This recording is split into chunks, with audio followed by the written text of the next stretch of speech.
Hello students, welcome to 24 वाणी। और बच्चों, आज हम डिस्कस करने जा रहे हैं ग्रेविटेशन चैप्टर का बहुत ही important topic gravitational potential energy.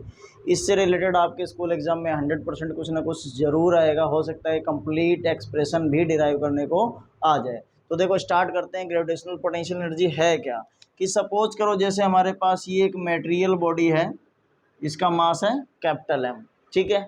और इसके ग्रेविटेशनल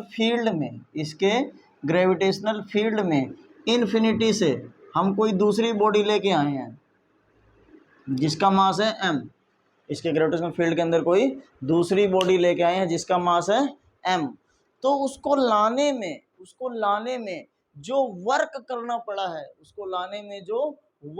पड़ा है, वो क्या है, इस सिस्टम की, यानी इस मटेरियल बॉडी और ये हमारी पास दूसरी बॉडी जिसको हम लेके आ रहे हैं, जो वर्क करना पड़ रहा है, ठीक है, इन्फिनिटी से उस दूसरी बॉडी को इस मटेरियल बॉडी के फील्ड में लाने में, वो इस सिस्टम की क्या, या सिस्टम बोल दो या इन बॉडीज की बोल दो, क्या बन जाएगी, ग्रेविटेशनल पोटेंशियल एनर्जी। देखो बच्चों, पोटेंशियल एनर्जी तभी इन्वॉल्व होती है, तभी आती है जब क्या हो, फोर्सेस इन्वॉल्व हो। और फोर्स तब इन्वॉल्व होंगे जब हमारे पास कोई सिस्टम ऑफ पार्टिकल्स होगा। मतलब अगर कोई अकेली बॉडी है तो उसके पास कोई ग्रेविटेशनल पोटेंशियल एनर्जी नहीं है। ग्रेविटेशनल पोटेंशियल एनर्जी हमेशा किसकी होगी, सिस्टम की होगी। सिस्टम में हो सकता है 2 बॉडीज हो, 3 बॉडीज हो, 4 बॉडीज हो, इससे कोई फर्क नहीं पड़ता, 2 मिनिमम होनी चाहिए। 2 मिनिमम होंगी तो ग्रेविटेशनल पोटेंशियल एनर्जी बनेगी, ठीक है। अब जो ग्रेविटेशनल पोटेंशियल एनर्जी निकल के आएगी, वो ग्रेविटेशनल पोटेंशियल एनर्जी इसकी भी होगी और वही ग्रेविटेशनल पोटेंशियल एनर्जी इसकी भी होगी। क्लियर होगी बात। तो ग्रेविटेशनल पोटेंशियल एनर्जी की पहले डेफिनेशन लिखते हैं बच्चों। ग्रेविटेशनल पोटेंशियल एनर्जी की क्या डेफिनेशन है, देखो, it is equal to work done in moving a body from infinity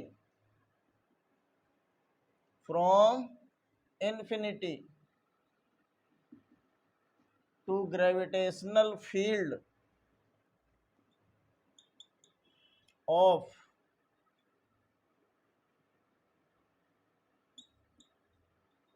other body, ठीक है। Work done in moving a body, किसी बॉडी को मूव कराने में, कहां से, इन्फिनिटी से। कहां से, इन्फिनिटी से, ठीक है। कहां तक, किसी दूसरी बॉडी के ग्रेविटेशनल फील्ड में, किसी दूसरी बॉडी के ग्रेविटेशनल फील्ड में मूव कराने में जो वर्क डन होगा वो क्या होगा, gravitational potential energy. It is equal to work done in moving a body from infinity से किसी बॉडी को मूव कराने में जो वर्क डन हुआ है, कहाँ पे, कहाँ तक मूव कराने में, किसी पॉइंट तक, in to infinity to gravitational field of, या ऐसे लिख लेते हैं, to a point in gravitational field of other body. Clear हो गया। तो अब हम इसका वर्क डन कैलकुलेट करते हैं बेटे। तो देखो इसमें क्या है, जब ये दूसरी बॉडी आ रही है हमारे पास, तो इस पे जो फोर्स लग रहा है, वो कैसा है, वेरिएबल है। कैसा है, वेरिएबल फोर्स है। तो वेरिएबल फोर्स में वर्क डन कैसे निकालोगे, देखो वेरिएबल क्यों है आपको पता लग ही रहा है, क्योंकि जैसे जैसे ये दूसरी बॉडी इसके पास आती जाएगी मटेरियल बॉडी के, तो इस पे लगने वाला फोर्स क्या होता जाएगा, बढ़ता जाएगा। तो वेरिएबल फोर्स है तो पहले वर्क डन निकालेंगे स्मॉल डिस्टेंस का। तो हम बीच में से कोई स्मॉल डिस्टेंस ले लेते हैं dx, बीच में से हमने कोई स्मॉल डिस्टेंस ले ली dx। पहले इस dx डिस्टेंस तक मूव कराने में कितना वर्क डन होगा वो निकालते हैं। तो consider a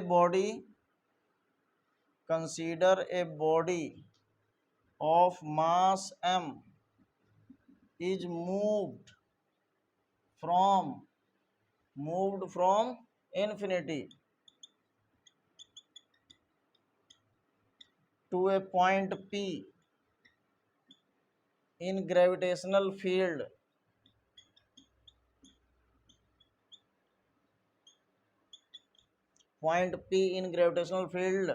of other body। किसी दूसरी बॉडी के ग्रेविटेशनल फील्ड में मूव कराने में जो वर्क डन हुआ है, ये हमारे पास है पॉइंट P। तो पॉइंट P तक मूव कराया है हमने एक बॉडी को जिसका मास m है, कहाँ से, इन्फिनिटी से, ठीक है। तो हम ये रब कर लेते हैं बच्चों, ये नोट कर लीजिए, इसको रब कर लेते हैं।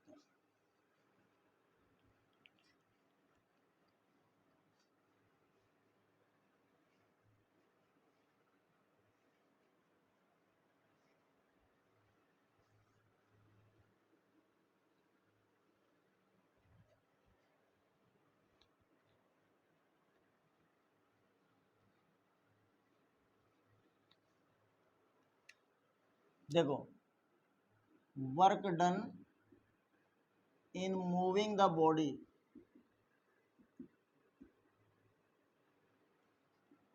To distance dx, dx distance move कराने में कितना वर्क डन होगा, f dx। अब f की वैल्यू क्या है, G M M by X square. Force कितना लग रहा है, जब ये हमने dx डिस्टेंस इसको मूव कराया है, ये dx डिस्टेंस जब मूव कराया है, ठीक है, तब इस समय इसकी डिस्टेंस x मान लेते हैं हम, यहाँ तक की डिस्टेंस तब बेटे कितनी है, x मान लेते हैं। तो उस समय डिस्टेंस x है, तो फोर्स कितना लगेगा इस पे, G M M by X square according to Newton's law of gravitation. ये हमारे पास आ गया स्मॉल वर्क डन, किसका, इस स्मॉल डिस्टेंस dx का। और पूरा वर्क डन अगर हमें निकालना है, पूरा वर्क डन निकालना है, ये पॉइंट P की डिस्टेंस हम ले लेते हैं इस मटेरियल बॉडी से, कितनी, r। तो पूरा वर्क डन निकालने के लिए हम क्या कर देंगे, इंटीग्रेशन, इंटीग्रेटिंग बोथ साइड्स, दोनों तरफ इंटीग्रेशन कर दो। तो dw बराबर आ गया हमारे पास G M M 1/x square dx, और कहाँ से कहाँ तक बच्चों, इन्फिनिटी से r तक। जी एम एम 1/x स्क्वायर का मतलब हो गया x की पावर -2, इन्फिनिटी से r तक, और x की पावर -2 का क्या इंटीग्रेशन बन जाएगा, x की पावर -1 बटे -1 इन्फिनिटी से r तक, ठीक है, ये समझ गए ना। x की पावर -2 का इंटीग्रेशन क्या बन जाएगा, पावर में एक ऐड हो गया, -2 + 1 -1 अपॉन में -1। अब ये माइनस बाहर आ जाएगा, जी एम एम एक्स की पावर -1 क्या हो गया, 1/x इन्फिनिटी से r तक, upper limit minus lower limit. अगर अपर लिमिट क्या है, r है, x की जगह r रखेंगे, लोअर लिमिट क्या है, इन्फिनिटी, तो x की जगह क्या रखेंगे, इन्फिनिटी। तो क्या आ गया हमारे पास, -GMM/r, ये वर्कडन आ गया बच्चों। और यही वर्कडन क्या होगा, किसके इक्वल हो जाएगा, ग्रेविटेशनल पोटेंशियल एनर्जी के। This work done is equal to gravitational potential energy, is equal to gravitational potential energy of system. ये वर्क डन क्या हो जाएगा, gravitational potential energy of system के इक्वल आ जाएगा। तो यहां से क्या आ जाएगा,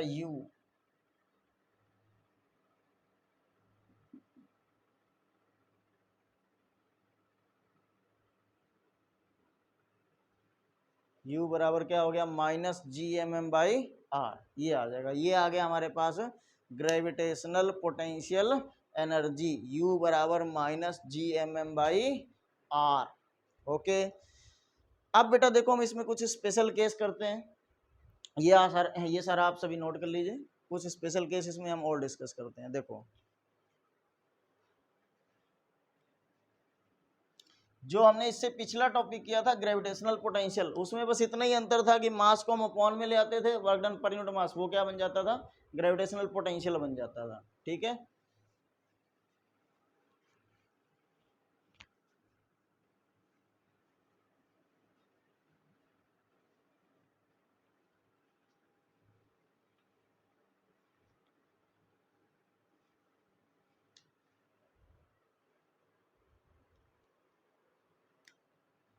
स्पेशल केस,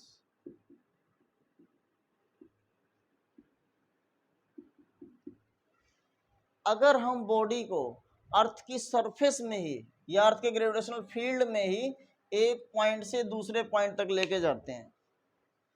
ये वाला डायग्राम रब कर देते हैं।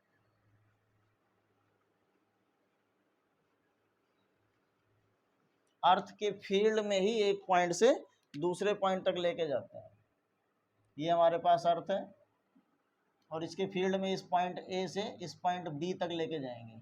तो देखो बच्चों, इन्फिनिटी पे हम पोटेंशियल एनर्जी क्या लेते हैं? जीरो। इन्फिनिटी पे क्या लेते हैं? जीरो। तो जब हम इन्फिनिटी से किसी पॉइंट तक लेके आते हैं तो वो तो उस पर्टिकुलर पॉइंट पे सिस्टम की पोटेंशियल एनर्जी होती है, सिस्टम की पोटेंशियल एनर्जी होती है उस पर्टिकुलर पॉइंट पे, ठीक है। लेकिन जब हम फील्ड में ही एक पॉइंट से दूसरे पॉइंट तक लेके जाते हैं बॉडी को, तो वो क्या होता है, पोटेंशियल एनर्जी नहीं होती वहां पे, वहां पर क्या होती है, चेंज इन पोटेंशियल एनर्जी। क्योंकि बॉडी ऑलरेडी फील्ड में थी, यानी पोटेंशियल एनर्जी पहले से ही थी सिस्टम में, और अब फील्ड में एक पॉइंट से दूसरे पॉइंट तक गई है, यानी पहले भी कुछ पोटेंशियल एनर्जी थी और अभी भी कुछ पोटेंशियल एनर्जी है।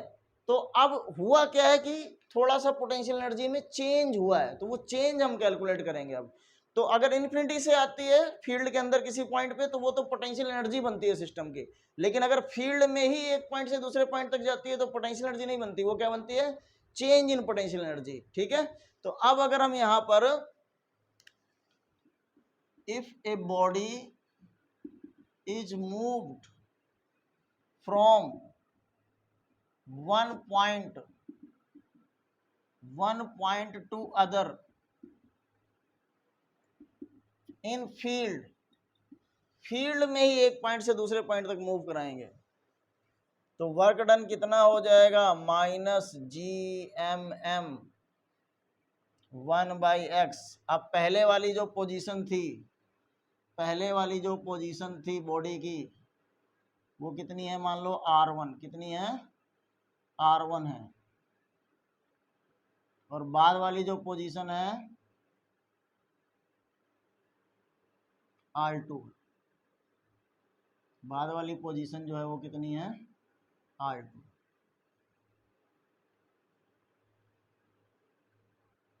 ठीक है, बाद वाली पोजीशन क्या हो गई, R2 हो गई, R1 से R2। तो क्या आ गया, -GMM 1/R2 -1/R1, upper limit minus lower limit. तो अपर लिमिट क्या है बच्चों, R2 है, लोअर लिमिट क्या है, R1। माइनस को अंदर मल्टीप्लाई करो, GMM 1/R1 -1/R2। ये वर्क डन क्या आ गया, चेंज इन पोटेंशियल एनर्जी। ये किसके बराबर आ गया, चेंज इन पोटेंशियल एनर्जी के। This work done is equal to change in potential energy. क्या आ जाएगा, change in potential energy delta U।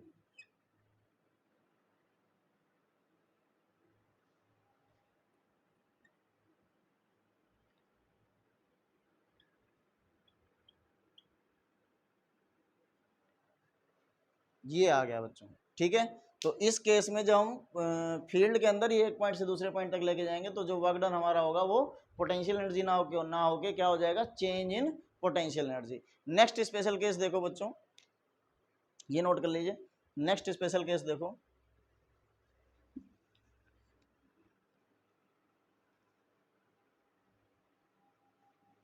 और पोटेंशियल एनर्जी आप देख ही रहे हो बच्चों, माइनस में आ रही है। माइनस में आने का मतलब क्या होगा, जब भी फोर्सेस अट्रैक्टिव होंगे तो पोटेंशियल एनर्जी क्या होगी, माइनस में ही होगी। अगर यही फोर्स रिपल्सिव हो जाते तो पोटेंशियल एनर्जी प्लस में होती, ठीक है। अब देखो बेटे,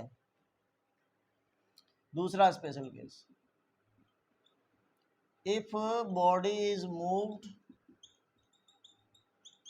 from earth surface to height h। Earth surface से बॉडी को h हाइट पे लेके गए हैं,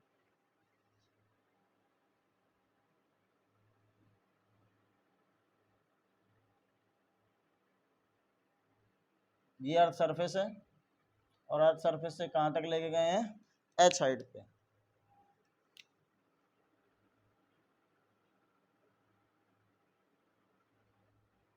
और पहले अर्थ सरफेस पे रखी थी बॉडी, यानी पहले वाली जो पोजीशन थी वो किसके बराबर थी, अर्थ की रेडियस के, और बाद वाली जो पोजीशन हो गई R2 वो क्या हो जाएगी, R प्लस एच, क्या हो जाएगी, R प्लस एच। ठीक है, बाद में एच हाइट पे लेके गए तो सेंटर से दूरी कितनी हो जाएगी, R प्लस एच हो जाएगी। तो अब जो हमारे पास चेंज इन पोटेंशियल एनर्जी आएगा बच्चों डेल्टा यू, वो कितना आ जाएगा, GMM, R1 की जगह क्या रखेंगे, R1 की जगह क्या रखेंगे, R, और R2 की जगह क्या रखेंगे, R प्लस एच।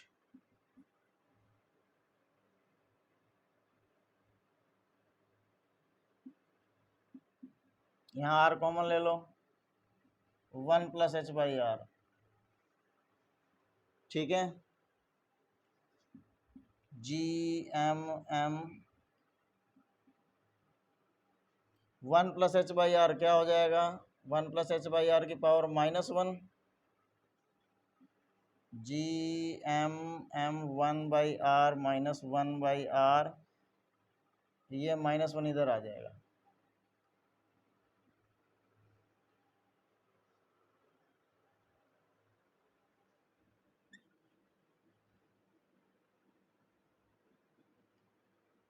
ठीक है, माइनस को अंदर मल्टीप्लाई कर लो, 1 by R plus H by R square, 1 by R से 1 बाई आर कैंसिल हो गया, तो कितना आ गया, GMM इंटू एच और बाई आर स्क्वायर। अब GM बाई आर स्क्वायर आप सभी को पता है क्या होता है, GM बाई आर स्क्वायर क्या होता है, GM बाई आर स्क्वायर होता है small G, GM by R square क्या हो गया, स्मॉल जी। तो इसकी जगह हम क्या लिख लेंगे बच्चों, स्मॉल जी लिख लेंगे। तो अब change in gravitational potential energy क्या आ गया,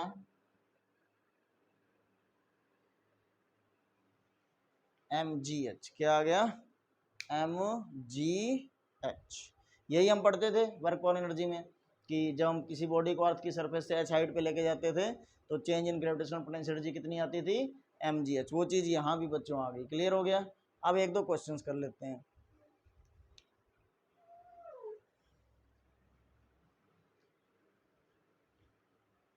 देखो एक दो क्वेश्चंस कर लेते हैं।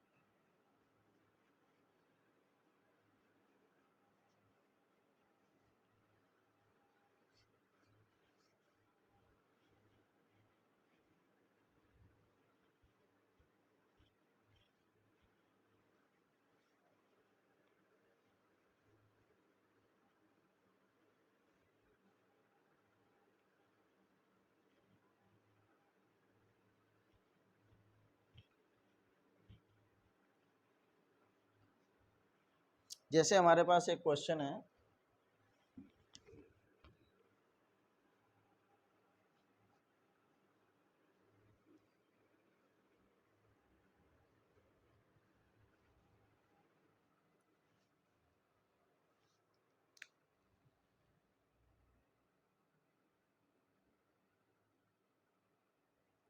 कि ये 3 पार्टिकल्स हैं, सभी का मास क्या है, m है, और ये इक्विलर ट्रायंगल पे रखे हुए हैं जिसकी साइड कितनी है, r है। ठीक है,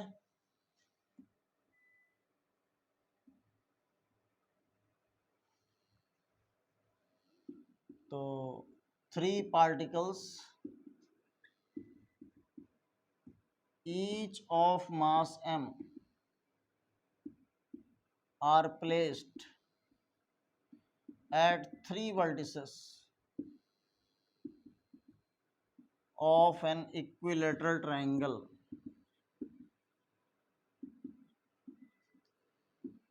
of side r. Find gravitational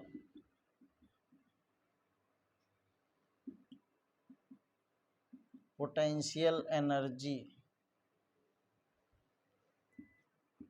of system। इस सिस्टम की ग्रेविटेशनल पोटेंशियल एनर्जी हमें कैलकुलेट करनी है। देखो बेटे, तो सपोज करो जैसे हम क्या करते हैं, मान लो पहले इस पार्टिकल को लेके आए थे, इन पॉइंट्स के नाम दे देते हैं ए बी सी। सपोज करो पहले सिर्फ क्या था, ये अकेला एक एम ही था, अकेला एक एम था। और इसके फील्ड में हम क्या करते हैं, ये दूसरा पार्टिकल लेके आते हैं इन्फिनिटी से, तो पोटेंशियल एनर्जी में सिर्फ ये दोनों काउंट होंगे, और जो हमें इसको लाने में वर्क करना पड़ेगा वो सिर्फ इसके फोर्स के इंटरेक्शन का करना पड़ेगा। लेकिन जब हम तीसरा पार्टिकल लेके आएंगे इन्फिनिटी से, तो उसको लाने में दो इंटरेक्शंस हो रही होंगी, एक इसकी हो रही होगी और एक इसकी हो रही होगी, यानी दो और नए वर्क करने पड़ेंगे। तो यानी सिस्टम में तीन पार्टिकल को अगर हम लाते हैं तो तीन सिस्टम बन जाएंगे। एक इन दोनों का बनेगा जब हम अकेले इसको लेके आए थे, और फिर जब हम तीसरे को लेके आए तो दो नए सिस्टम और बनेंगे, एक इसका और एक इसका। क्लियर हो गया? तो अब हमारे पास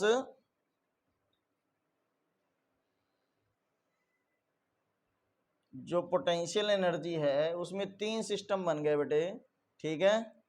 पहले इस सिस्टम की पोटेंशियल एनर्जी कितनी बन गई, माइनस जी एम एम, और दूरी कितनी है इनकी आर। फिर इस सिस्टम की बन गई, वो कितनी बन गई, इस वाले सिस्टम की कितनी बन गई बेटे, minus G M M by R. और फिर इस सिस्टम की बन गई minus G M M by R. ठीक है, तो ये हमारे पास नेट बन गई माइनस का 3 GM बाई आर। क्लियर हो गया? ये नोट कर सकते हैं आप, ठीक है, ये नोट कर लीजिए।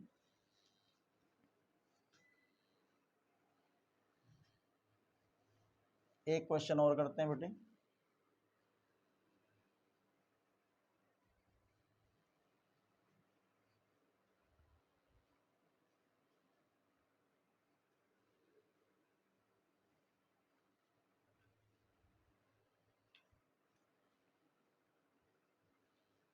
और इसमें ध्यान रखना है पोटेंशियल एनर्जी में कि जब हम एक पार्टिकल को दूसरे पार्टिकल के फील्ड में लेके आ रहे हैं ना, तो उसमें कोई एक्सिलरेशन नहीं होना चाहिए, विदाउट एक्सिलरेशन पार्टिकल आना चाहिए। ठीक है, एक क्वेश्चन और करते हैं बेटे। ए पार्टिकल या a body is taken to a height h बराबर 9r फ्रॉम सरफेस ऑफ अर्थ, ठीक है। h बराबर 9r from surface of earth, where r बराबर रेडियस ऑफ अर्थ। r यहाँ पे क्या होगी, रेडियस ऑफ अर्थ होगी। Find change in gravitational potential energy.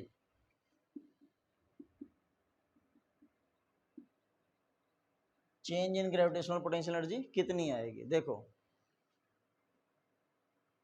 Work done जो हो गया वो क्या हो गया, GMM 1/r1 माइनस 1/r2। यही होता है ना कि फील्ड में ही जब हम एक पॉइंट से दूसरे पॉइंट तक लेके जाते हैं, तो पहले वाला पॉइंट उसकी पोजीशन r है और दूसरे वाला पॉइंट r1 है, और दूसरे वाले पॉइंट की पोजीशन कितनी है, r2, r माइनस। अब नई जो दूरी है बच्चों वो कितनी हो गई, सेंटर से देखनी है दूरी, तो अगर मान लो h बराबर 9r है तो सेंटर से डिस्टेंस कितनी होगी, सेंटर से 10r हो गई बेटे। तो हम क्या रखेंगे, 10r रखेंगे। GMM एलसीएम क्या ले लो, 10r, 10 माइनस 1 तो कितना आ गया, GMM इंटू 9/10r। अब देखो बच्चों जो G होता है वो क्या होता है, GM/r²। तो इस GM की जगह हम क्या लिख सकते हैं, GR² लिख सकते हैं। तो इस GM की जगह हम क्या लिख देंगे, GR² इंटू 9/10r। एक r से एक r कैंसिल हो जाएगा, तो क्या आ जाएगा, 9/10 स्मॉल m पड़ा ही है, mgr। ये आ जाएगा आपका यहाँ पर change in gravitational potential energy. तो इस तरह क्वेश्चन आपके स्कूल एग्जाम में पूछ सकते हैं। क्लियर हो गया? तो आई होप आपको ग्रेविटेशनल पोटेंशियल एनर्जी का कंसेप्ट अच्छे से क्लियर हो गया होगा। तो मिलते हैं नेक्स्ट लेक्चर में नए टॉपिक के साथ। Bye bye.